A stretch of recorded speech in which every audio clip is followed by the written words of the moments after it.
When an acorn falls to the ground and a squirrel takes it and buries it, this is often how oaks grow, you know. A squirrel will take an acorn and bury it somewhere for later.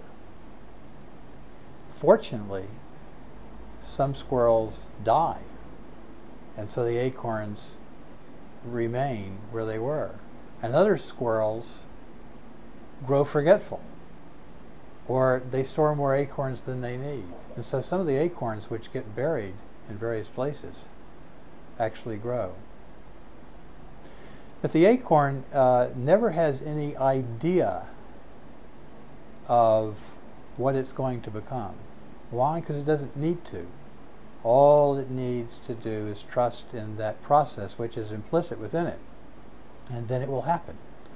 And before you know it, you end up with one of these oak trees like we have over on Plockman Lane where I live, which is so large around that it would take 3 of us to reach around it. These trees are 400 and 500 years old, and they're very big. And they all started the same way. One very small, forgotten seed. Small, forgotten seed. So there's this kind of unusual tension that exists in spiritual practice between vigilance and forgetfulness.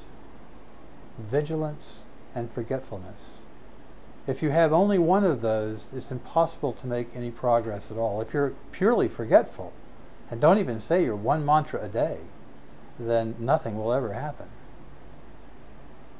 On the other hand, if you're over-vigilant and have no forgetfulness, then you're likely to expect results very quickly. The image sometimes used in Zen, the tradition I was originally trained in, is someone out in their garden pulling gently, or not so gently, pulling on the flowers to get them to grow. It's a thankless task, and the flowers don't appreciate it. In the same way, if we don't cultivate some degree of forgetfulness, then it's very hard for us to practice over the long term.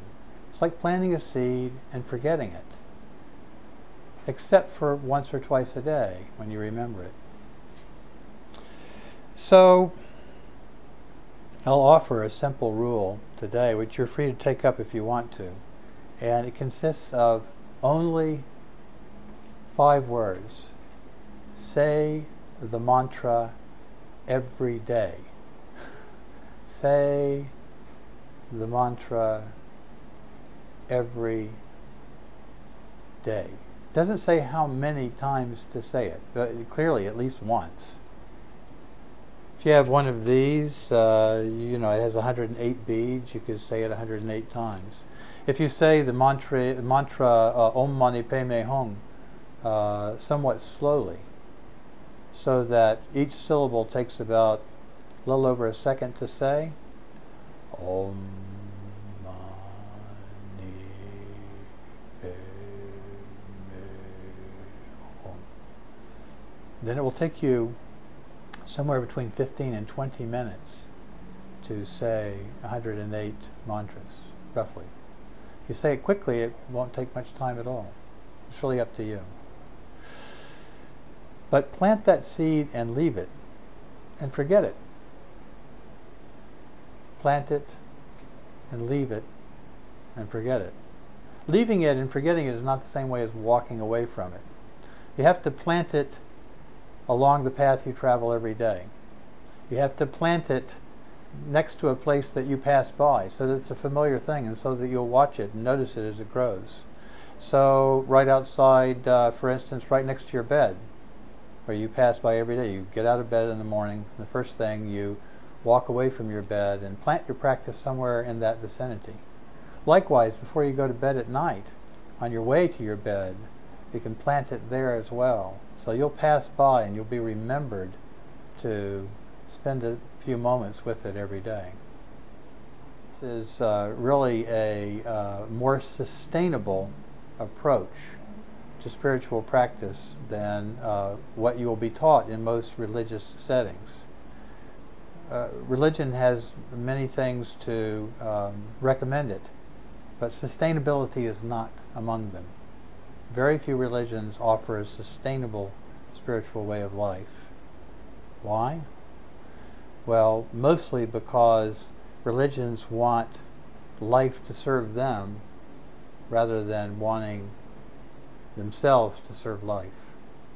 A life-serving religion is one that only contributes to your health and happiness and well-being, and makes demands on you, only demands which are basically wholesome and healthy, and which will bring you happiness. And those which require a great deal of you, that you pay homage to them, or that you believe in them, or that you dedicate yourself, body, mind, and soul, to them. Well, how many of us would function well with a person who dedicated him or herself to us, body, mind, and soul, completely? It's not the same as unconditional love. It's a kind of a bizarre codependent relationship that doesn't really make you happy or lead anywhere.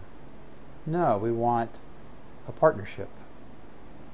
So to partner with our spiritual practice is to engage in a relationship with it where it serves our lives, and it lives within us, and living within us, it can then spread to other people.